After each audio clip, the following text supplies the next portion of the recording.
여러분 안녕하십니까? 어느새 새해 두 번째 달입니다. 2월 1일 목요일 프레스룸 라이브 시작합니다. 오늘의 가장 따끈따끈한 뉴스부터 볼까요? 경북 문경의 육가공 공장에서 화재를 진압하던 소방대원 2명이 순직했습니다. 화재로 건물 내부가 붕괴하면서 추락해 잔해에 매몰된 것으로 추정됩니다. 안타까운 목소리 들어보겠습니다. 대원들은 오늘 현장에서 분명 최선을 다해서 인명 검색과 화재 진압을 했었고 너무나 안타까운 일이 발생을 해서 좀 안타깝습니다. 네, 이상입니다. 네, 정말 안타까운 소식입니다. 자, 정치권에선 총선을 앞두고 정부는 물론 여야 모두 철도 지하화를 공약으로 내세우고 있습니다. 어제 국민의힘 한동훈 비대위원장은 경기 수원에서 발표했고 오늘 민주당 이재명 대표는 서울 신도림역에서 수도권 지상철도 지하화 공약을 발표합니다. 자세히 살펴보겠습니다. 정부가 경기 분당, 일산 등 1기 신도시를 포함한 노후 계획 도시를 재건축할 때 용적률 상한을 현행의 1.5배인 750%까지 풀기로 하면서 기존 20층 건물을 최고 75층까지 올릴 수 있게 됐습니다.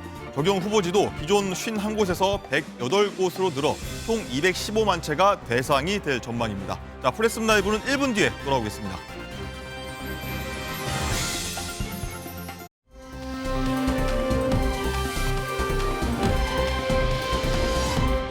네, 프레스룸 라이브는 유튜브에서도 시청할 수 있으니까요. 채팅창에서 소통하시면 시청하는 재미가 아마 배가 될 것 같습니다.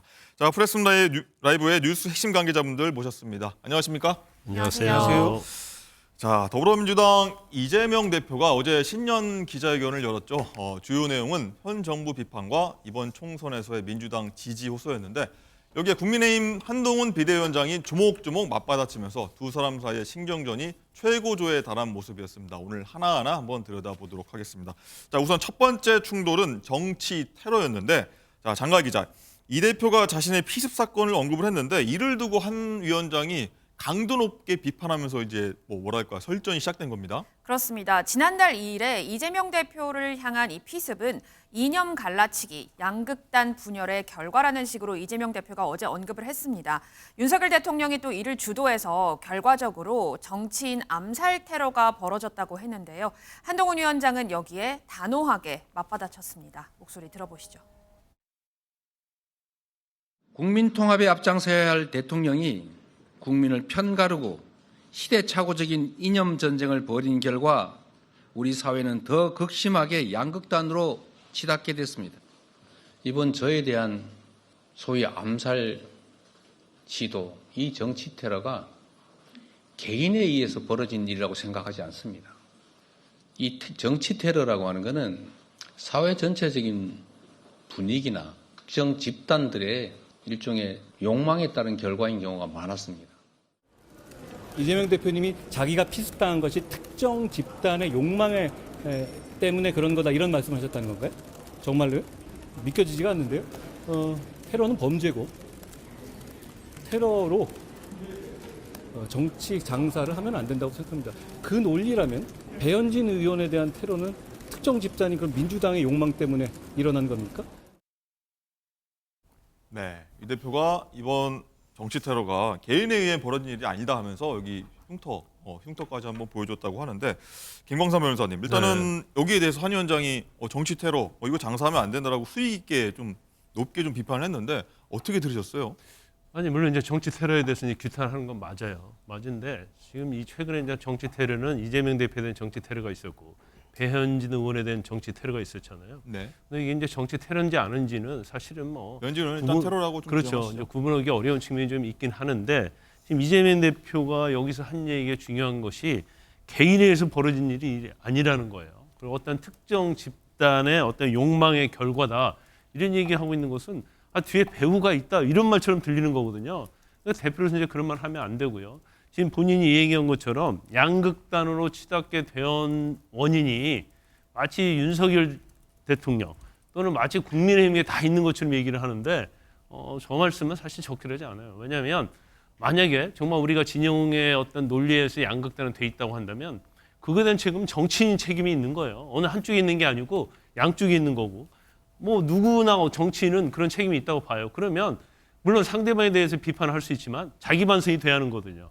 아, 이렇게 양극단으로 가는 데 있어서 내가 한 역할이 뭔가, 내가 영향을 미치지 않았는가. 당연히 해야 하는데 지금 저런 얘기를 하면서 다시 또 국민을 양극단으로 또 나누는 갈등을 부추기는 그러한 어떤 언사를 지금 하고 있는 거예요. 그래서 사실 신년 기자회견인데 이제 다른 걸 뭐 중요한 얘기 많이 했는데 저런 적절하지 못한 얘기를 하니까 언론에서 지금 저 얘기만 하고 있잖아요. 굉장히 본인의 어떤 신년 기자회견이 오히려 주목받지 못하는 그런 결과가 됐다 이렇게 봅니다. 네.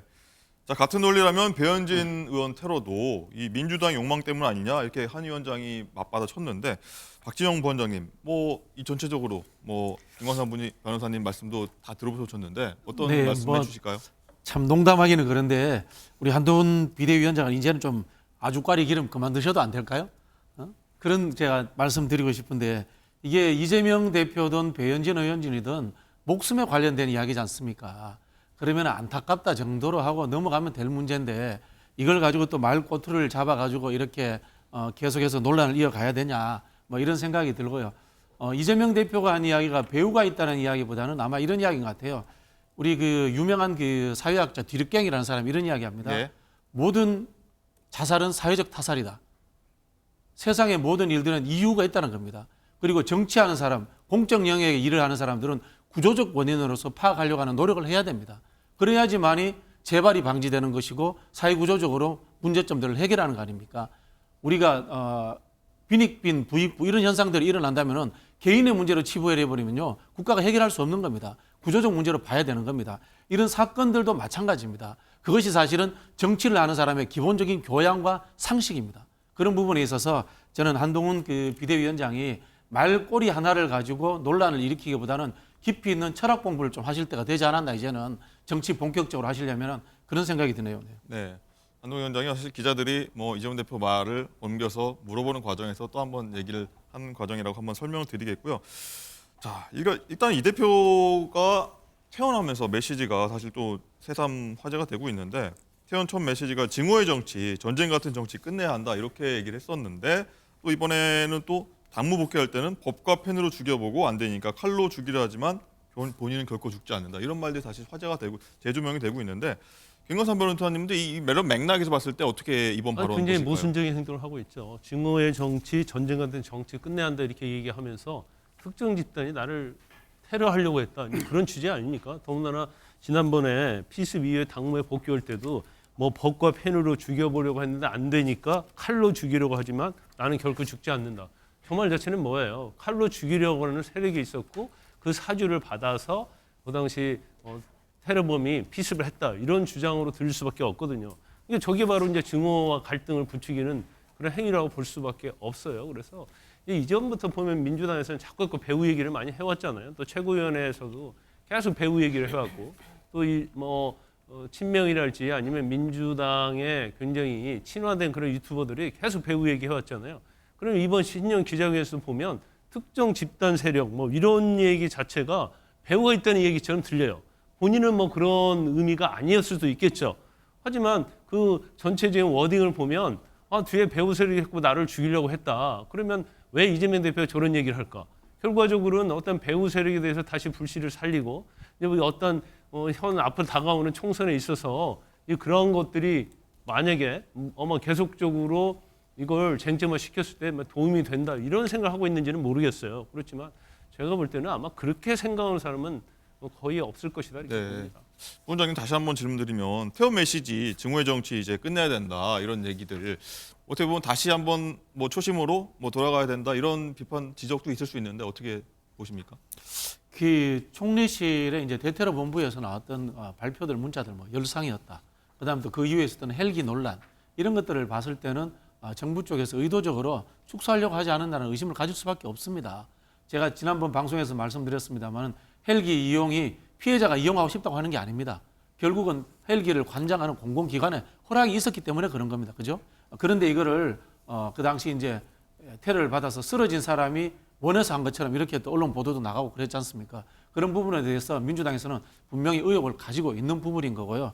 앞서 말씀 계속 드리지만은 피해자가 가지고 있는 생각에 대해서는 조금 존중해 줄 필요가 있습니다. 사건의 당사자이기 때문에. 그렇죠. 이제 그런 부분이 있는데 꼭히 이것을 맞받아쳐 가지고 계속해서 언론에 뉴스거리를 만들어내고 정쟁을 이어갈 필요가 있는가 이런 생각이 들고요. 맞습니다. 변호사님 말씀대로 지금 정쟁이 심한 건 사실인데요. 풀어야 될 것은 결국 칼자루를 잡고 있는 정부와 여당이다라는 것을 우선 말씀드리고 싶습니다. 네, 알겠습니다. 자, 두 번째 충돌 바로 한번 넘어가 보도록 하겠습니다. 예, 바로 운동권 청산론에 대해서 두 사람이 또 한번 충돌을 했는데 어떤 얘기 했는지 두 사람 발언 한번 듣고 오겠습니다. 운동권 청산이니 뭐 자객 공천 이런 얘기들이 있는 것 같은데 사실 지금 청산해야 될 가장 중요한 과제는 검사 독재입니다. 그리고 언제나 그래야 되는 것처럼 자기 눈에 남의 눈에 티보다는 자기 눈에 들보를 먼저 보도록 노력할 필요가 있다는 생각을 언제나 하고 있습니다. 아무 말이나 막 하시는 것 같은데요. 검사 독재라는 게 있어요? 그게 무슨 말이죠? 검찰은 국민을 범죄로부터 보호하는 중요한 국민의 도구일 뿐이에요. 그렇죠? 민주당에서는 이성윤도 나오고 신성식도 나온다고 하잖아요. 그럼 그 사람들이 독재를 한다는 뜻입니까? 그리고 지금 본인도 586, 686 운동권을 청산하려고 그러시는 거 아니에요? 임종석 배제하려고 그런 거 아닙니까? 네, 운동권 청산론이 사실 한 위원장의 이번 총선 슬로건이나 다름없는데 양진 변호사님 여기에 대해서 이 대표가 이제 검사 독재 청산해야 된다 이렇게 좀 찌른 겁니다. 맞습니다. 말씀해 주신 것처럼 이재명 대표의 신년 기자회견에서도 이 운동권 청산론에 대한 발언이 있었던 것인데요. 국민의힘이 운동권 청산을 이제 시대 정신이다 이렇게 이제 표현을 하다 보니까 이재명 대표가 운동권 청산이니 뭐 자객 공천 이런 이야기들이 있는 것 같은데 사실 지금 청산해야 할 가장 중요한 과제는 검사 독재다 이렇게 이야기를 한 겁니다. 이 부분에 대해서 한동훈 위원장 맞받아 쳤는데요. 이 대표가 청산해야 할 가장 중요한 과제는 검찰 독재다라고 한 발언에 대해서 네. 아무 말이나 막 하시는 것 같다라면서 지금 본인도 이 586, 686 운동권을 청산하려는 거 아니냐라면서 중요한 건 레토릭 장사가 아니라 시대 정신이 무엇이냐는 거다라면서 이제 정말 한치 양보 없는 설전을 이어가고 있는 상황입니다. 네. 박지원 본자님 일단 한 위원장의 마지막 말입니다. 이재명 대표 본인도 운동권 청산을 하지 않냐. 임종석 전 비서실장 공천 배제하는 거 아니냐. 뭐 이렇게 맞받아친 건데 어떻게 들으셨습니까? 이거 30년 전 이야기입니다. 30년이나요? 30년 전 운동권 뭐 배제 지금 임종석 비서실장이죠. 임종석 비서실장이 30년 전 학생운동을 했을 때처럼 순수한 분도 아니고 그렇지 않습니까? 30년 전 운동권을 왜 청산합니까? 지금 임종석 비서실장 이야기가 나오는 것은 문재인 정부에 있어서의 정책 실패 문제 그리고 이제 검찰 독자가 등장하는 부분에 있어서 왜 제어하지 못했느냐는 그런 책임 소재의 문제지 운동권이기 때문에 임종석 비서실장을 출마시키지 못하도록 하자 그런 이야기는 아니다.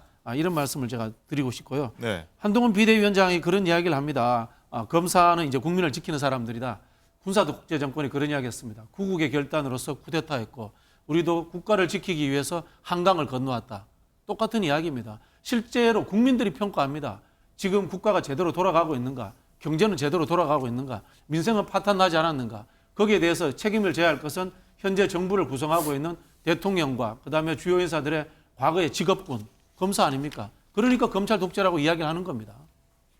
뭐 여기서는 뭐 친명 대 친문 어떤 대결 구도다 뭐 이런 얘기가 좀 언론 보도가 나오고 있긴 한데 김광삼 변호사님 일단은 한 위원장이 뭐 얘기했던 뭐 운동권 청산 얘기들 그 연장선상에서 한 번 더 맞받아치면서 강조를 한 것 같아요. 한동훈 장관의 이번 총선의 전략 중에 하나가 이제 운동권 청산이죠. 그러면 운동권은 사실은 민주당에 상당히 많은 정치인들이 이제 포함되어 있는 거 아니겠습니까? 또 국민의힘도 있죠, 사실. 네, 현역들이 있죠. 이제 국민의힘은 뭐 아주 소수고요. 그런데 이제 운동권 청산을 하는 데 있어서의 어떤 이 프레임을 가지고 가고 있어요. 그런데 이재명 대표는 또 거기에 반해서 왜 운동권을 청산해야 하느냐 이런 주장을 펴고 있단 말이에요.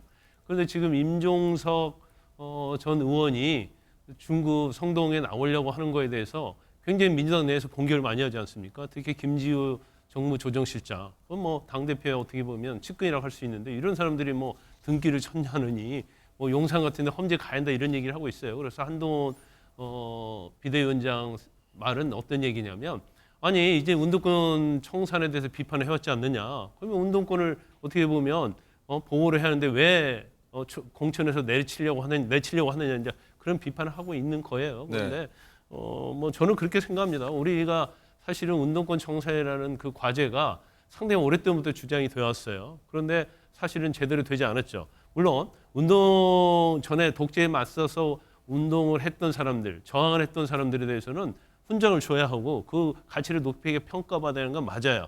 하지만 그로 인해서 상당 동안 이제 기득권을 지켜왔다고 한다면 이걸 시대에 맞지 않음에도 계속 가져가서는 안 되는 거죠. 그러니까 이제는 이제 더 이상 그 정도로 훈장의 덕을 봤으면 됐다는 취지가 바로 한동훈 비대위원장의 생각인 거예요. 그래서 그럼에도 불구하고 계속 이재명 대표는 운동권 청산에 대해서 비판을 하면서도 오히려 운동권들이 대부분 친문이 많거든요. 그러니까 오히려 뭐 친문을 내쫓으려고 하는 게 아니냐 이제 이런 취지의 이 얘기를 하는 것 같습니다. 네, 운동권 청산 관련해서는 뭐 일종의 세대 교체다, 세대 교체 일환이다 이런 얘기들도 좀 있는 거 덧붙여 드리겠습니다. 자, 한 위원장이 또 이재명 대표를 향해서 3가지 공개 질문을 던지면서 좀 어떤 저격을 하기도 했는데 어떤 내용을 짚었는지 한번 듣고 오겠습니다. 제가 그 기자회견 못 봤는데요. 거기서 그분 법카 뭐라고 하던가요? 법카 얘기 안 물어보셨어요? 제가 한번 물어보고 싶어요. 첫째, 법카 본인이 쓴 거 맞습니까? 둘째, 만약에 민주당의 어떤 후보, 예비 후보자가 기업이든 국가든 법카를 자기 샴푸 사고 초밥 사 먹고 자기 와이프한테 주고 이렇게 쓴 게 드러났다. 그런 게 걸렸다. 그러면 공천할 겁니까?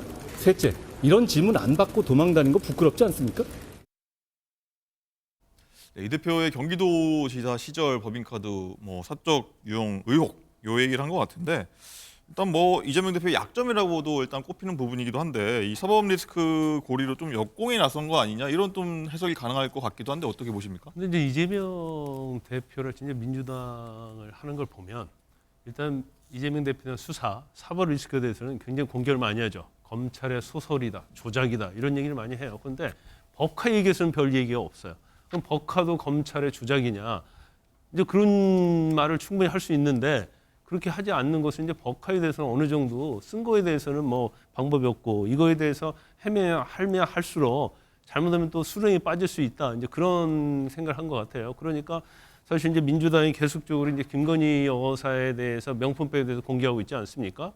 그러니까 본인의 어떤 사법이 그래서 법카 이런 거 있는데 그거부터 해명하라. 이제 그런 취지로 이제 공격을 하는 거죠. 박지원 본자님 일단은 이런 한동훈 비대위원장의 어떤 공개 질의 형식, 뭐 답을 하라, 뭐 이런 저격 형식인데 이재명 대표가 어떤 답을 내놓을까요? 어떤 다른 또 반응을 내놓을까요? 어떻게 보십니까? 반응할 필요가 없죠. 저는 그 여당 대표가 저런 말투로 저런 사안을 이야기하는 걸 처음 봅니다. 솔직히 말씀드려가지고 역으로 제가 질문드리면 그럼 명품백은요? 명품백은 왜 대통령실에 대답 못 받아오셨어요? 이렇게 묻고 싶은데요. 제발 좀 품위를 좀 지켜주시고요. 국가 정책이라든가 지금 경제 위기에 대한 해법, 민생을 어떻게 헤쳐나갈 것인가 이런 것에 대해서 공부 좀 하고 이야기해 주셨으면 좋겠어요. 정말 나라가 걱정입니다. 네, 알겠습니다. 그래서 저희가 오늘 두 사람이 굉장히 크게 충돌을 한 거라서 한번 오늘 많이 좀 다룬다는 점 한번 말씀드리고요. 또 이 얘기도 해볼게요. 이 대표가 어제 신년 기자회견을 열었는데 저출생 문제 해결에 대해서 출생 기본소득 이런 거를 좀 제안을 했습니다. 여기에 대해서도 한 위원장이 그 재원 다 어디서 마련할 거냐, 국민 혈세다, 또 법화를 돌린다는 거냐, 또 이런 식까지 얘기를 했는데 김광삼 변호사님은 이 사안 어떻게 좀 보시겠습니까? 그 이재명 대표가요. 이제 성남시장 시절부터 사실 이제 돈 푸는 걸로 상당히 정치의 재미를 봤어요. 성남에서도 이제 청년 수당이라고 해서 이제 돈 풀어가지고 상당히 인기를 많이 끌었죠. 경기도에서 마찬가지고. 그다음에 지난번 대선 후보 때도 보면 국민 기본소득이라고 해서 국민들에게 돈을 나눠주겠다는 거 아닙니까? 기본소득 시리즈가 많았죠. 그런데 지금도 이제 거기에 대한 미련이 버리지 못하고 있어요. 그래서 이 모든 것을 돈을 나눠주는 걸로 해결을 하려는 그런 것밖에 되지 않아요. 그러면 출생 기본소득도 왜 저출생, 왜 이런 문제가 있는 거에 대한 근본적인 것이 아니고 애를 낳으면 돈을 나눠주겠다는 거 아닙니까? 그럼 이게 전액 이제 포퓰리즘이고 그러면 그에 대한 재원은 어디서 가져오냐는 거예요. 그런데 그거 재원에 대해서 얘기하면 아니 어젠다를 던진 것이기 때문에 앞으로 논의를 해보자는 건데 논의를 하려고 하면 구체적인 어떤 안이 있어야 할 거 아니에요. 재원이 어떻게 되고 그로 인한 효과가 어떻게 되고 그런 게 돼야 하는데 무조건 돈을 주겠다고 하는 거예요. 그러면 국민들 일부에서는 돈 주겠다면 싫어하는 사람이 어디 있습니까? 그럼 결과적으로 이 공약을 보고 이제 표를 찍을 수 있다는 그런 생각을 하는 것 같은데 우리 국민의 어떤 수준이요 낮지 않아요. 그래서 무조건 돈 준다고 해서 좋아하고 표를 주는 건 아닙니다. 네. 그런데 지금 뭐 이재명 대표의 공약의 제일 중요한 것들 대부분 소득과 관련이 있거든요. 기본적으로 돈을 나눠주는 이제 그렇기 때문에 네. 이제 그런 부분이 과연 뭐 총선에서 얼마나 영향이 있을지 모르겠어요. 알겠습니다. 또 두 사람이 좀 설전 때문에 어떤 출생 기본소득 요게 좀 방금 말씀하셨지만 좀 가려진 좀 감이 없잖아 있는데 박지원 부원장님은 어떻게 보십니까? 저 재원 마련이랄지 뭐 구체적인 실행 방안이랄지요. 아니 이제 우리 변호사님 말씀이 윤석열 정부에서 출생수당 이야기 나오기 전이면은 타당할 수도 있는데 지금 윤석열 정부에서도 출생수당 이야기 이미 검토하고 있습니다. 그리고 그 국민의힘 지자체에서도 이미 하는 것들이 많이 있고요. 이게 이제 저출산 문제를 해소하려는 측면도 있고요. 또 한편으로 보면은 잡다하게 혼재되어 있는 복지 정책을 통할해서 현금성 복지로 호환해가지고 복지가 쓸모 있는 복지, 경제적 효용성 있는 복지로 가자는 것으로 논쟁이 되고 있는 겁니다. 이거는 진보 보수의 문제가 아니고 보수적 경제학자들도 주장을 하고 있습니다. 네. 여기에 대해서 비판을 하시려면요, 이걸 가지고 뭐 벅파를 빼돌려서 하느냐 이런 식의 하면은 이거는 논쟁하지 말자는 겁니다. 제발 좀 수준 있게 보편적 복지냐, 포괄적 복지냐, 재활조동 방식을 가지고 이거를 경제적 효용성이 있느냐, 아니면 현금성 복지냐. 제발 좀 공부 좀 하고 이야기했으면 좋겠습니다. 진짜. 알겠습니다.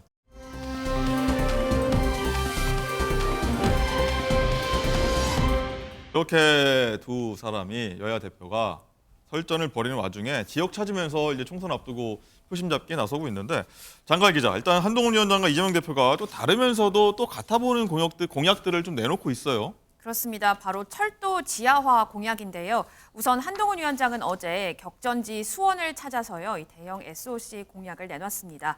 지상 철도가 도심을 가로지르고 있는 이 수원역에서 성균관대역 구간을 지하화하겠다는 겁니다. 철도로 인한 소음이나 또 도시 개발이 안 된다는 점, 이 점을 좀 개선하겠다는 거고, 이렇게 생긴 상부 공간을 개발을 하겠다는 겁니다. 한편 이재명 대표는 조금 뒤에 11시부터 서울에서 정확히 신도림역에서 도심 철도 지하화를 총선 공약으로 발표를 하는데요. 경인선 또 경의중앙선 등 이 서울을 지나는 철도를 모두 지하화를 해서 상부 공간, 주변 부지는 통합 개발을 하겠다는 겁니다. 여기에 영입 인재들과 전국 순회도 할 예정입니다. 주목할 만한 점은 한동훈 위원장은 어제 이런 공약들을 발표를 하면서 집권 여당은 이 공약을 실제 집행할 수 있다, 이 점을 강조했는데요. 네. 두 사람의 목소리 모두 들어보시죠. 혹시 지금 이 철도를 지하화하는 것이 이 수원의 동서 간의 격차, 의도하지 않았지만 굉장히 고착화된 이 격차를 해소할 수 있는 문제라고 생각합니다. 와서 이 주변을 마음대로 오가고 이 한쪽으로 편중되는 의미가 없어지잖아요. 우리는 정부 여당입니다.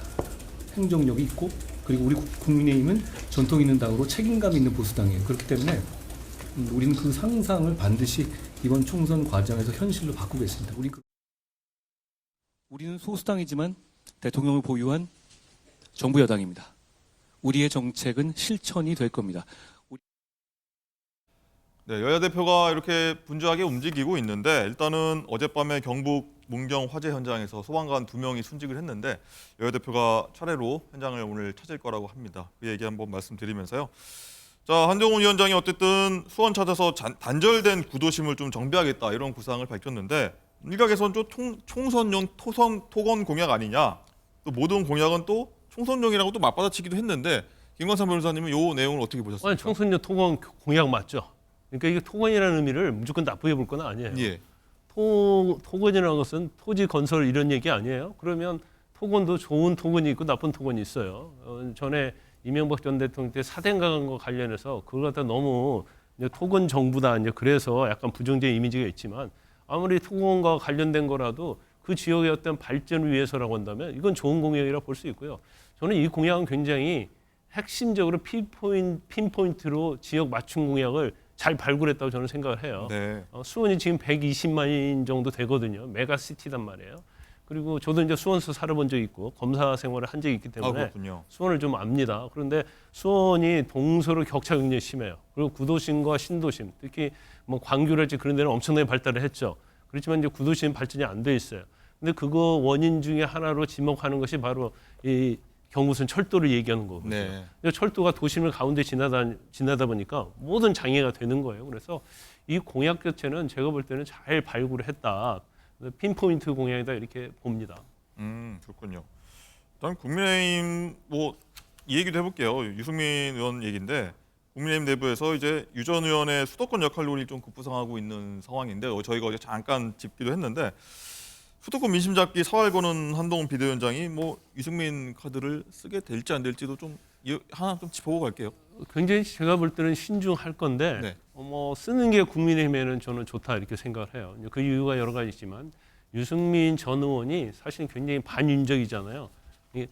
반윤 대통령이단 말이에요. 그래서 이제 쓴소리를 하는데 약간 그 경계를 넘는 얘기를 많이 했어요. 그러다 보니까 이제 국민의힘 내부에서도 유승민 전 의원에 대한 부정적인 그런 평가가 굉장히 많죠. 네. 근데 오히려 이제 그런 부정적인 평가가 있다 하더라도 유승민 전 의원 어떤 상직성이 있고요. 또 그렇게 쓴소리 하는 사람을 포용함으로 말미암아서 국민의힘은 뭐 민주당과 다르다는 모습을 또 보여줄 수 있고 유승민 전 의원 같은 경우는 중도층에 대한 소구리가 좀 있거든요. 그렇기 때문에 유승민 전 의원에 대해서 설사 그 당내에서 부정적인 기류가 있다 하더라도 사실은 이제 역할을 하는 게 맞다고 하고 네. 유승민 전 의원도 공천 신청을 안 했다 이렇게 얘기하잖아요. 그러면 당에서 역할을 맡겨주면 하겠다는 취지로 보이고 지금 경기에서 국민의힘이 굉장히 고전을 많이 하고 있어요. 네. 그러면 이제 경기를 어떻게 탈환할 것인가 그 시동을 한동훈 비대위원장이 일단 수원에서 시동을 걸었다고 봅니다.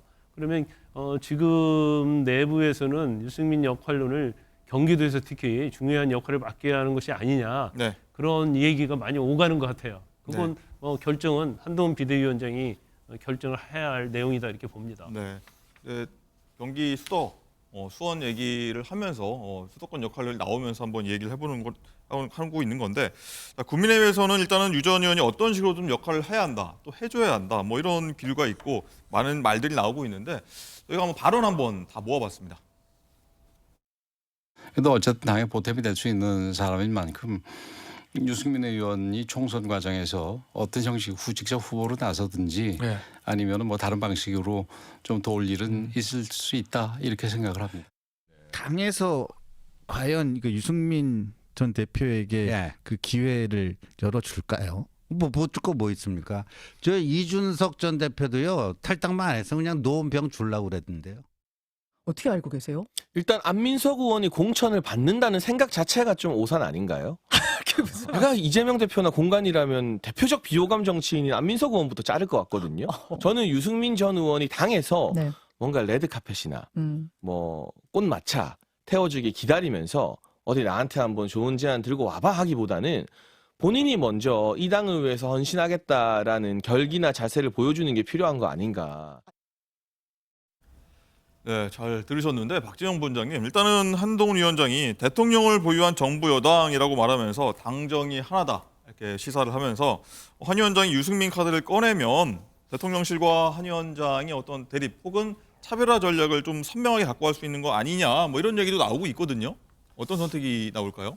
유승민 전 의원이 들으면 참 굉장히 참 그렇겠어요. 마음이 기분 나쁠 수도 있다 이런 생각이 드는데 네. 경기지사 때는 할 만했잖아요. 본선 경쟁력도 상당히 높았던 걸로 그렇게 나왔는데 그런 상황에서는 대통령실에서 유은혜 현 국회의원을 배지를 떼고 출마를 시켜서 꺾어버렸단 말이에요. 근데 지금은 안 될 것 같으니까 유승민 보고 좀 나와줬으면 뭐 당에서 이런 이야기 하는 거 아닙니까? 참 염치 없다 그런 생각이 들고요. 한편으로 보면 이렇습니다. 유승민 의원이 그렇다고 그러면은 윤석열 대통령을 비판하는 언행을 하지 않을까요? 저는 그대로 할 거라고 봅니다. 그런 상황이 있었을 때의 대통령실의 판단, 과연 한동훈 위원장의 의견을 들어줄까요? 이것도 하나의 좀 갈등 요소 또는 반전 포인트가 아닌가 그런 생각이 듭니다. 그렇군요. 예, 한 말씀 하시죠. 유승민 의원은요 이번 총선에 역할을 하지 않으면 정치의 미래가 없어요. 그러니까 윤 대통령에 대한 비판은 비판이고 네. 당에서 어떤 역할을 하느냐는 또 별개의 것이거든요. 더군다나 한동훈 비대위원장하고 윤석열 대통령 또 다른 부분이 있어요. 그러면 이번에 어떤 총선에서 역할을 해주는 게 맞고요. 역할을 하게 되면 본인도 굉장히 이로운 측면이 있죠. 물론 후보로 나갈 수도 있고 아니면 이제 선대위원장처럼 역할을 맡을 수도 있지만 이번에 당의 어떤 공여를 하고 기여를 하게 되면 이제까지 국민의힘 내부 특히 이제 TK에서 배신자라는 낙인이 찍혀 있잖아요. 그런 걸 해소하면서 자기의 어떤 정책 유상을 좀 가져갈 수 있는 좋은 기회라고 봅니다. 그렇기 때문에 이준석 개혁신당으로 가지 않은 거예요. 그러면 본인이 생각하는 것은 나는 공천을 신청하지 않았으니까 당에서 알아서 나를 역할을 줘라 이런 취지고 또 간혹 또 그런 비판하는 사람이 있지 않습니까? 자기가 뭘 하겠다고 구체적으로 얘기하라. 유승민 의원이 구체적으로 뭘 하겠다고 할 수 있겠어요. 지금 자기 아무 권한도 없는데 결국 당에 따르겠다 이렇게 하면 되는 거예요. 그러면 당이 알아서 본인에게 맞는 역할을 주면 사실은 총선에 많은 도움이 될 수 있겠죠. 예, 알겠습니다. 아까 장가희 기자가 설명했던 것처럼 이재명 대표가 오늘 오전 11시입니다. 이제 좀 방금 서울 신도림역 가서 이제 도심철도 지하화 총선 공약을 발표하고 있는 것으로 보이는데 일단 어제 국민의힘도 철도 지하를 총선 공약으로 냈다는 얘기 조금 전에 했는데 김광삼 변호사님 어떻게 보십니까? 같은 주제로 일단 이슈에 나섰어요. 뭐 같이 어떻게 보면 종류를 보면 토건이에요. 똑같이 토건인데. 또 토건이다. 일단 선거는 우리가 이슈 파이팅이라고 합니다. 네. 선점을 해야 하는 거예요. 그러면 이제 수원에서 경부선의 어떤 지하철도 철도 지하화 이렇게 얘기했어요. 근데 수원에서 또 나도 하겠다 이렇게 할 수는 없는 거 아닙니까? 그러면 거기에 찾다 보면 이제 서울에서 영향을 미칠 수 있는 게 뭐냐? 지금 경인선, 경의중앙선, 경원선 이런 철도가 지금 지상으로 돼가지고 서울 중심을 가로지르고 있잖아요. 안 통하고 있죠. 그렇기 때문에 이 철도와 관련된 지역에서는요, 이게 수건 사업이에요. 계속적으로 이것 때문에 소음도 있고 개발이 또 지연이 되기 때문에 그래서 이재명 대표도 사실은 서울에서의 어떤 철도가 뭐냐 이걸 아마 찾았을 거예요. 그래서 이런 경쟁은 전에 해볼 때는 굉장히 좋은 경쟁이다 이렇게 봅니다. 네. 지금 나가고 있는 화면이 이제 서울 신도림역에 가서 이재명 대표가 지하화 관련해서 이제 구체적인 공약을 발표할 것으로 보이는데 박지영 부원장님 어떻게 보십니까? 이 둘 다 양 대표가 일단은 정부 정책도 마찬가지입니다. 지하화 공약을 내세우고 있는데 어떻게 보면 좀 시대 과제처럼도 보이기도 하는데 누가 좀 선점했을지, 누가 좀 더 차별성이 있을지 어떻게 좀 이거는 보십니까? 이제 경부선하고 지하철 1호선 지하화는 오랜 수건 사업입니다. 20-30년 전부터 인근 시군 지자체에서 계속 나왔던 이야기이기 때문에 오랫동안 준비가 됐고요. 언제부터 준비한 건가요? 한 20년 넘었습니다. 이미 용역도 들어간 적이 있고요. 네, 연구 용역도 들어간 적이 있고요. 한동훈 비대위원장이 이야기하는 것처럼 여당이니까 가능하고 야당은 안 된다. 이거는 좀 맞지 않습니다. 사실은 국회를 무시하는 발언이기도 하고요. 이걸 그리고 또 특별법을 만들어야 됩니다. 아마 한동훈 비대위원장이 그걸 모를 겁니다. 이 왜 특별법을 만들어야 되냐면요. 우리나라 국가재정법이 좀 이상하게 돼 있는 게 부처별로 재산을 소유합니다. 철도청 재산이 따로 있고 예를 들자면은 국토부 재산이 따로 있습니다. 그럼 뭡니까? 이걸 같이 쓰려면은 법을 경계를 허물어야 됩니다. 그럼 특별법을 만들어야 됩니다. 우선법인 그런 법을 만들어야 되고요. 그다음 또 예산 문제에 있어서도 이 국공유지이기 때문에 민간 개발에 의해서 이익을 가져와 가지고 그걸 가지고 상세를 하려면요. 거기에 대해서도 또 특별법을 만들어야 됩니다. 이 예가 이제 부산에서 하고 있는 부산 진역 지하화인데요. 그래서 한동훈 위원장이 이야기하는 여당이 단독으로 가능하다라는 이야기는 맞지 않고요. 국회 동의에 의해서 특별법을 만들어야 되는 상황이기 때문에 저는 이 부분은 여야가 좀 머리를 맞대고 해야 되는 것이다. 이렇게 생각을 하고 수도권 주민들 그리고 수도권의 새로운 발전 동력을 위해서 의미 있는 정책이 아닌가 그런 생각이 듭니다. 근데 한마디 덧붙이실까요? 철도 지하 자체가 특별법이 필요한지 어쩐지 모르겠어요. 네. 제가 볼 때는 이제 필요가 하지 않다고 생각하는데. 한번 체크를 한번 해보도록 하겠습니다. 제가 볼 때는 아마 필요하지 않을 거예요. 그런데 이제 한동훈 비대위원장 이 얘기는 이거죠. 야당이 하면 약속이고 여당이 하면 이건 현실화된다. 이 얘기는 이제 여당이 예산에 대한 주도권을 갖고 있지 않습니까? 그래서 어떠한 국책 사업 같은 경우에서도 여당과 당정이 협의를 해서 예산을 정말 세우느냐 안 세우느냐에 따라서 사업의 속도가 굉장히 많이 달라져요. 그러니까 사실은 어떠한 중요한 국책 사업은 여당이 쥐고 있다, 대통령실이 쥐고 있다, 정부가 쥐고 있다 이런 취지의 얘기로 보면 돼요. 그러니까 훨씬 더 여당에서 실현하려고 하면 더 속도도 빠르고 잘 된다 이제 그런 취지로 얘기를 한 겁니다. 네, 알겠습니다. 지금 저기 시청자 여러분들이 부산 진역 지하화 특별법 검색해 보시면 나올 겁니다. 알겠습니다. 한번 체크해 보도록 하고요. 일단 이재명 대표가 지금 신도림에서 이제 총선 공약 발표를 하고 있는데 이후에는 저희가 아까 말씀드렸다시피 문경 화재 현장 가서 뭐 순직한 소방대원들 또 위로랄지 뭐 격려를 할 것 같습니다. 자, 이재명 대표가 또 피스부에 중단됐던 현장 행보를 일단은 다시 시작했고요. 오늘부터 약 10차례 되는 전국 토크 콘서트 진행을 할 거라고 합니다. 전국 순회 얘기하다 보면 이번 달 지난달 초였죠. 한동훈 위원장이 팔도 사나이라고 불리며 전국 순회를 했던 기억이 나는데 굉장히 바람을 일으켰던 기억이 나는데 어떻게 보면은 이번에 좀 뒤집기에 나서야 된다 이런 얘기들도 좀 나오고 있는데 박지원 부원장님 어떻게 보십니까? 전국 순회를 돌면서 어떤 총선 몰이랄까요? 뭐 이슈 몰이랄까요? 뭐 이런 것도 좀 한동훈 위원장 의식하면서 좀 더 바람몰이를 해야 될 것 같다는 생각도 드는데. 그러니까 잠재적으로 한동훈 위원장을 경쟁자로 생각하는 것 같아요. 이제 비슷한 행보를 보이고 있는데요. 이재명 대표 이야기하는 거죠, 우리가 지금. 그렇죠. 죄송합니다. 저는 이준석 대표인 줄 알았습니다. 예. 네. 뭐 여당이든 야당이든 이제 전국 순회 콘서트를 하는 거는 총선을 앞두고 이제 당연히 하는 행위죠. 행위인데 중요한 것은 지역적 전략이 좀 필요합니다. 지역적 전략이 필요한 것은 지금 민주당이 현재도 다수 의석입니다만은 압도적 다수 의석이 되기 위해서는 영남이라든가 충청에서의 득표율을 끌어올려야 됩니다. 그런 측면에 있어서 지방에 대해서 좀 더 고민을 갖고 방점을 찍는 그런 활동을 하는 것이 아닌가 그런 생각이 듭니다. 네. 방금 전에 뭐 잠깐 이준석 대표라고 실수하셨는데 어제 발표된 여론조사 말씀 사실 하시는 줄 알았습니다. 어제 여론조사 하나 나온 게 있는데 흥미로운 대목이 하나 있거든요. 한동훈 위원장과 이재명 대표, 한동훈. 굉장히 좀 특별하게 좀 흥미로운 대목이 있는데 양지은 변호사님 하나 가지고 좀 설명 좀 해주시죠. 네, 한국갤럽이 1월 29일부터 30일까지 전국 만 18세 이상 유권자 1,004명을 대상으로 실시한 무선 전화 면접 조사였습니다. 결과를 좀 짚어보면요.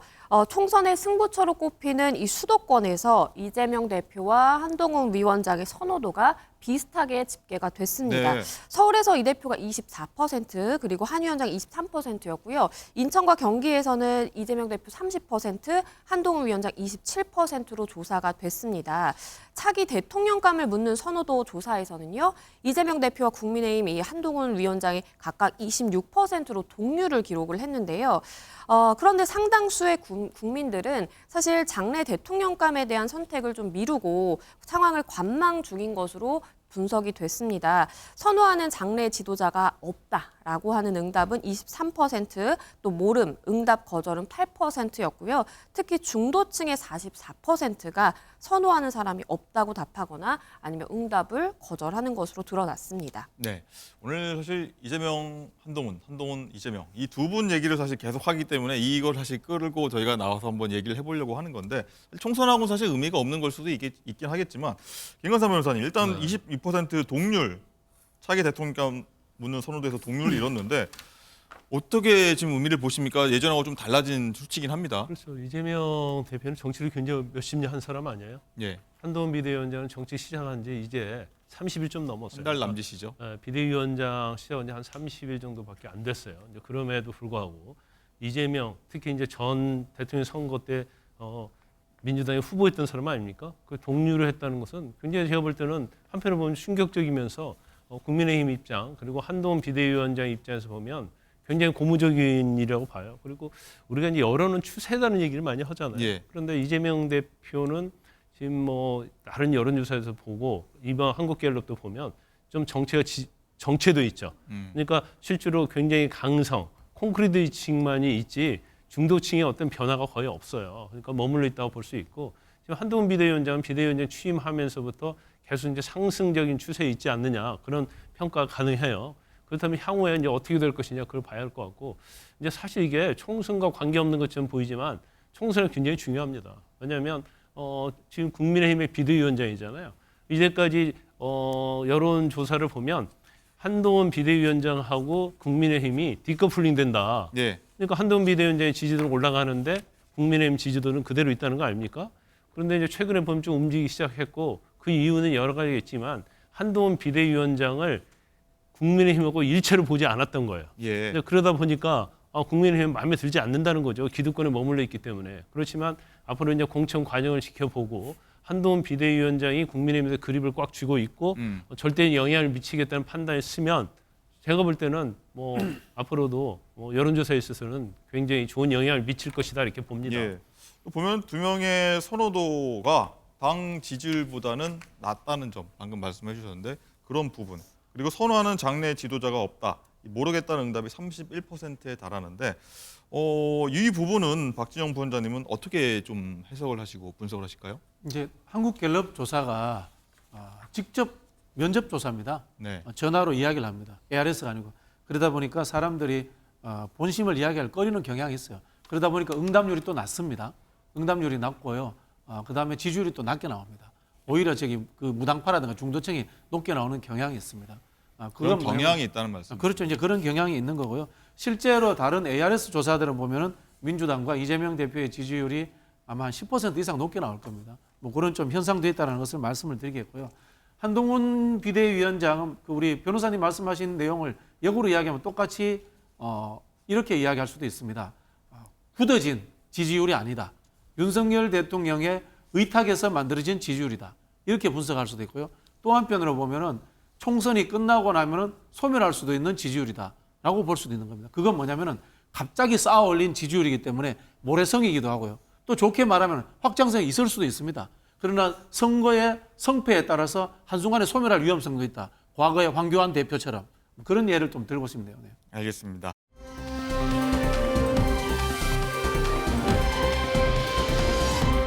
공천 양당 거대 양당의 공천 얘기도 한번 시작해 보도록 하겠습니다.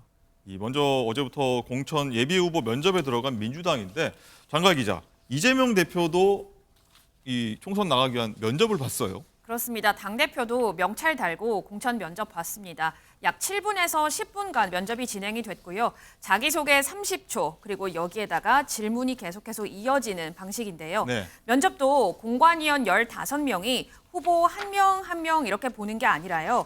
해당 지역구에 출마하는 후보들을 한꺼번에 놓고 다대다 방식으로 면접이 진행이 됩니다. 그렇군요. 어제만 해도 80명이 면접을 봤다고 합니다. 그렇다면 이 당대표인 이재명 후보에게 면접관들이 어떤 질문을 했을까요? 직접 들어보시죠.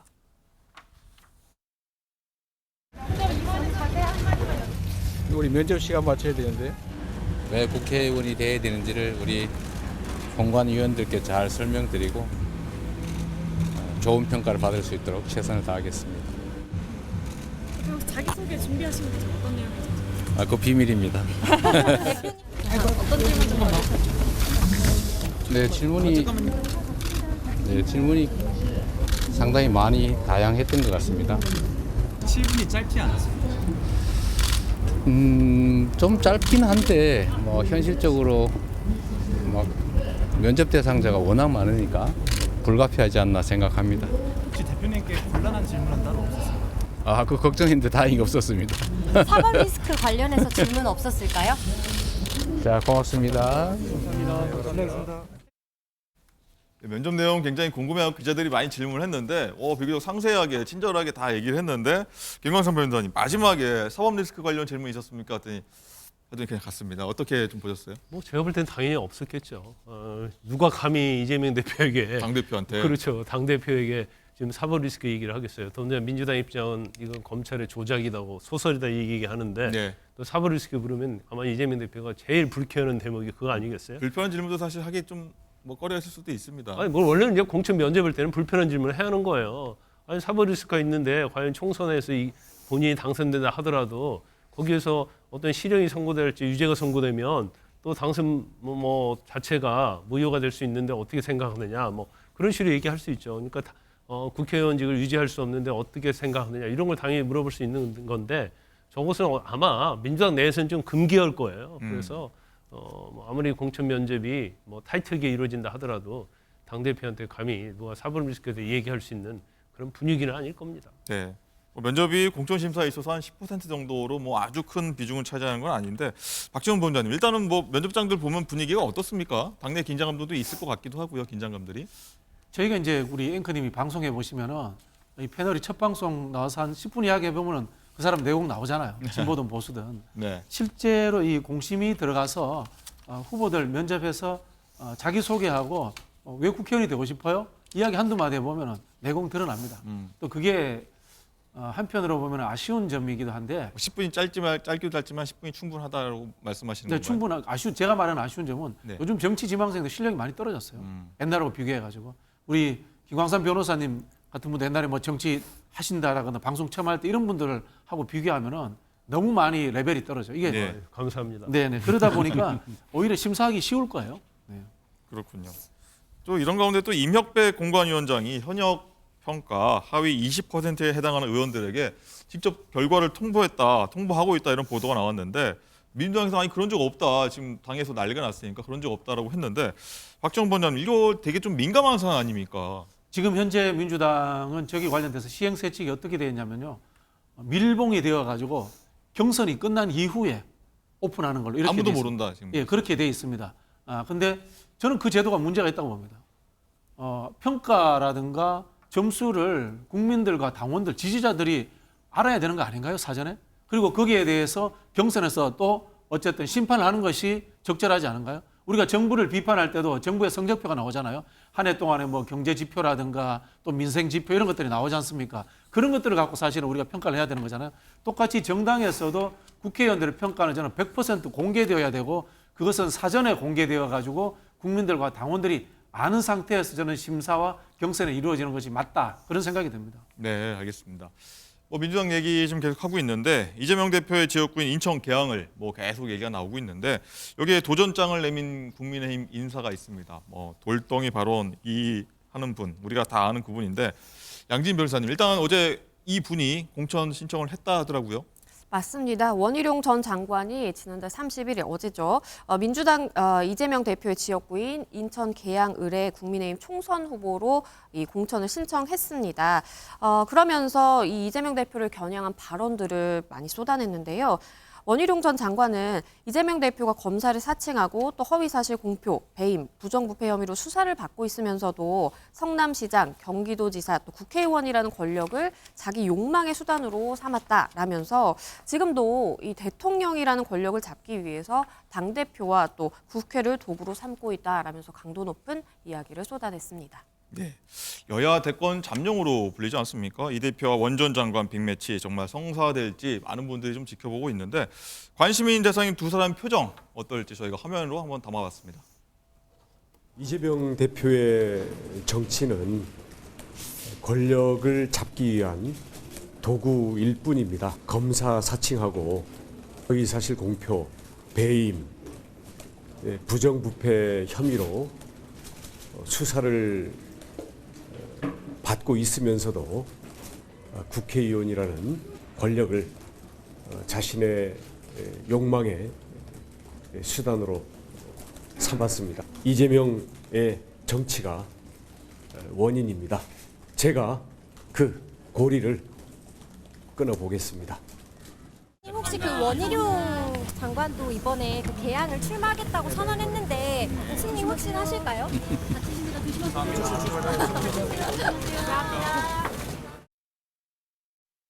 네, 이재명 대표 또 어떤 곤란한 질문일까요? 하면서 또 웃으면서 좀 지나가는 모습 봤는데 어떻습니까? 김광삼 변호사님 미니 대선급 명농대전 서막 올렸다 이런 얘기도 나오는데 성사될까요? 이번 22대 총선에서 제일 재밌게 볼 수 있는 격전지가 바로 계양을일 거예요. 그런데 지금 상황으로 보면 특별한 사정이 없는 한 명농대전은 이루어질 것이다 이렇게 봐요. 그리고 물론 이재명 이게 100%는 아니지만 이재명 대표가 비례대표 갈 수도 있지 않느냐, 불출마할 수 있다 이런 얘기 나오지만 정치는 생물이기 때문에 막판에 또 어떻게 될지 모르겠죠. 네. 더구나 이재명 대표의 어떤 이제까지 정치 행보를 보면 선거제 이슈도 있고요. 그렇죠. 또 그 전에 말바꾸도 많이 하고 그래서 이제 변수가 좀 있긴 있어요. 근데 아마 여기서 만약 명농대전이 일어나지 않고 이재명 대표가 이 싸움을 피하게 된다고 한다면 그건 민주당이 엄청난 치명적일 거예요. 예를 들고 대권 도전하는 사람이 출마의 의미가 없다. 국회를 한 번 더 하는 게 의미가 없다. 이런 식으로 불출마를 한다랄지. 이제 연동형 선거제가 이제 어떻게 되냐 아직 결정 안 됐지만 병립형으로 가서 비례대표로 간다고 한다면 그건 가장 앞에 칼을 들고 싸워야 할 장수가 결국 도망가는 것밖에 되지 않거든요. 그러니까 여기서 이제 혈투가 이루어질 수밖에 없다. 더군다나 이 계양을이 이재명 대표에게는 굉장히 민주당의 텃밭이 좋은 자리 아닙니까? 근데 이렇게 텃밭까지 버리면서 딴 데로 가는 건 아마 국민의 입장에서 보면 도대체 이해가 되지 않았기 때문에 네. 뭐 제가 볼 때는 명론대전은 이루어질 것이다. 네. 여기에서 승리하는 자가 다음 대권에 있어서 엄청난 힘을 쥐게 될 것이라고 봅니다. 네, 그렇게 보시는군요. 또 원전 장관 입장에서는 뭐 정치 생명 걸었다. 뭐 이재명 대표 가는 거 뒤따라가서 끝까지 함께하겠다. 이렇게 승부수를 던진 거 보니까 한번 지켜봐야 할 것 같습니다. 자, 면접 뒷얘기 한번 계속 해볼게요. 어제 면접에서는요, 이 같은 이제 지역구에 출마하는 이제 개파감 그리고 경쟁자들 사이에서도 굉장히 신경전이 있었다고 하는데 장가 기자 어떻게 좀 소개 좀 해주시죠. 굉장히 재밌었다고 하더라고요. 네, 어제 면접장 안에서도 친명 그리고 비명의 신경전이 있었는데요. 예. 특히 하나의 예로 어제 서울 강북을 현역인 박용진 의원 그리고 여기에 도전장을 내민 정봉주 전 의원의 신경전이 있었습니다.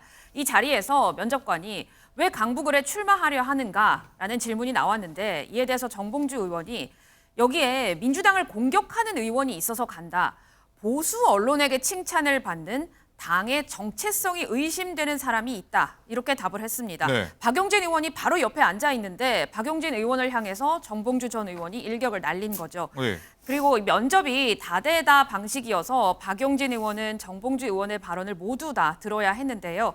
박용진 의원의 이후에 취재진과 만나서 정봉주 의원이 자신을 공격했다라면서 저는 민주당을 사랑하는 사람이기 때문에 쓴소리도 마다하지 않는 거다라고 언급을 했고요. 또 면접 이후에 정봉주 의원이 자신에게 사과를 했다라고 언급을 했습니다. 오늘 제가 취재를 해보니까요. 네. 정봉주 의원은 공관위 면접 이거 비공개인데 면접 이후에 나와서 기자들에게 하나하나 다 언급을 하는 거 좀 적절치 않다. 이에 대해서 유감이다라는 언급을 하기도 했습니다. 부원장님, 일단은 이재명 대표도 뭐 관련해서 한번 질문 답한 걸 좀 보이는데 이게 뭐 그러면 안 된다는 얘기가 좀 뭐 일단은 모순되는 것 같기도 한데 어떻게 보십니까? 이 분위기 면접장에서 서로 간에 좀 신경전, 뭐 날선 어떤 발언들을 서로를 향해서도 하기도 합니까? 해야죠. 해야 되는데 이게 자제시키는 게 문제라고 보고요. 예. 그걸 터부시하는 풍토가 문제라고 봅니다. 민주주의가 토론하고 경쟁하는 거 아닌가요? 사실 각 당의 공천이라는 과정 자체가 경선하면서 토론함은 보장해주지 않고 있습니다. 지역에서 강북을 해서 이 두 분이 붙는다면은 한 토론함 3, 4회 정도 해야지만이 당원과 지지자들이 봤을 때 누가 더 올바른가, 누가 더 똑똑한가, 누가 더 정치를 잘 이끌어가는가 판단할 수 있는 거 아닙니까? 그렇지 않은 상태에서 서류 심사라든가 또는 뭐 개인의 홍보 능력에 의해 가지고 후보가 결정되는 현재의 한국 정치의 경선 방식이 저는 오히려 더 문제다 이런 생각이 들고요. 더 치열하게 토론하고 더 치열하게 경쟁하는 구조를 만들어주는 것이 정치 발전을 위해서는 맞다 이런 생각이 듭니다. 알겠습니다.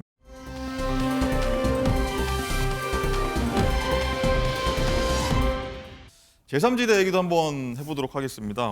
거대 양당 구도 속에 제3의 길을 빠르게 지금 모색하고 있는데 개혁신당이 좀 많이 좀 움직임이 많은 것 같은데 장가 기자, 어제 충청하고 호남을 개혁신당에서 찾았어요.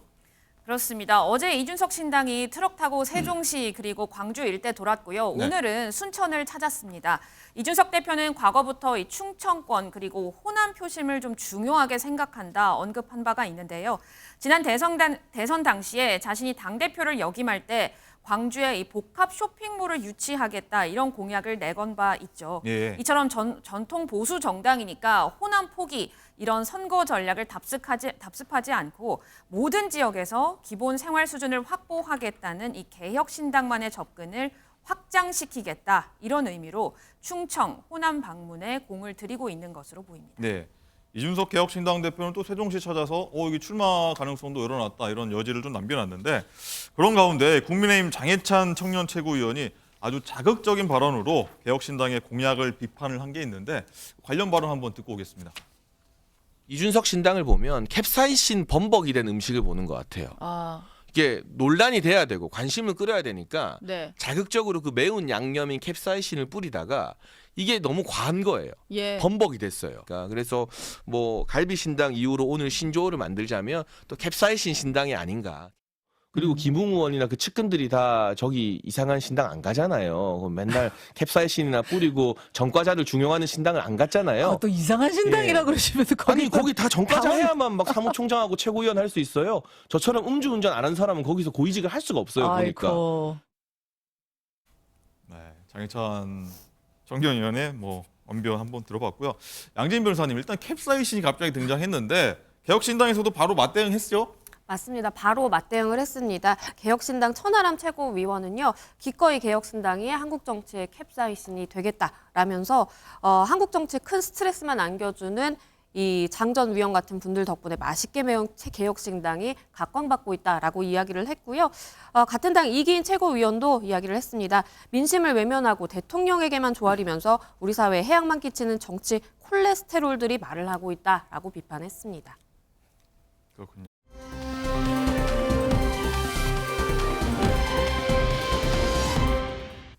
라이브 픽입니다. 당장 다음 주면 설 연휴입니다. 챙긴 이들도 참 많은 한 주인데 아마 대통령은 더 할 테죠. 지금 제가 들고 나온 이거 바로 옆에 보이는데요. 윤 대통령이 설을 맞아서 각계각층에 보내는 선물입니다. 각 지역 특산물에 더해서 손편지까지 포함되어 있었는데요. 국민 한 분 한 분 더 따뜻하게 살피겠다, 더 큰 미래에 주춧돌을 놓겠다, 이런 메시지가 들어 있습니다. 또 개인적으로 가장 눈에 띄는 건 술인데요. 애주가로 알려진 윤 대통령이 선택한 이 술, 윤 대통령의 부친인 윤기준 명예교수의 고향인 충남 공주에서 만든 차례용 100일주이자 윤 정부 들어 처음으로 명절 선물로 포함된 술이기도 합니다. 하지만 이 술 대신 다른 걸 받은 사람도 있었습니다. 바로 생일을 하루 앞둔 박근혜 전 대통령입니다. 대통령실은 박 전 대통령의 건강 상태를 고려해 전통주 대신 아카시아 꿀을 전했다고 설명했습니다. 윤 대통령은 조만간 이명박 전 대통령, 문재인 전 대통령에게도 명절 선물을 보낼 예정입니다. 이 총선을 앞두고 차가운 정쟁이 오가는 와중 따뜻한 선물로 조금이나마 정치권 분위기가 따뜻하게 풀어졌으면 좋겠습니다. 최근 배현진 의원 피습으로 정치권이 참 흉흉했죠. 그런데 배 의원을 피습한 중학생이 과거에도 언론에 포착됐던 정황이 나오고 있습니다. 마약 투약 혐의로 출두한 배우 유아인 씨의 경찰서를 나가는 순간 이 뒤에서 커피를 뿌리고 병을 던지는 한 남성이 보입니다. 이 배 의원을 습격한 학생과 동일 인물이라는 보도가 나왔는데요. 한 매체는 지난 12월부터 유아인에게 커피를 뿌린 남성이 자신이라 주장하는 제보자로부터 전화를 받았다고 밝혔습니다. 당시 제보자는 평소 좋아하지 않았던 배우 유아인의 마약 복용 의혹 보도를 지켜보면서 돌려줘야겠다라는 생각이 들었다며 병을 던진 이유를 설명했다는데요. 앞서 이 학생은 지난해 12월 경복궁 낙서 모방범에게 지갑을 던진 남성과 동일 인물이라는 의혹도 제기되고 있는 상황입니다. 더욱 철저한 조사가 필요할 듯 싶습니다. 지금까지 라이브픽이었습니다.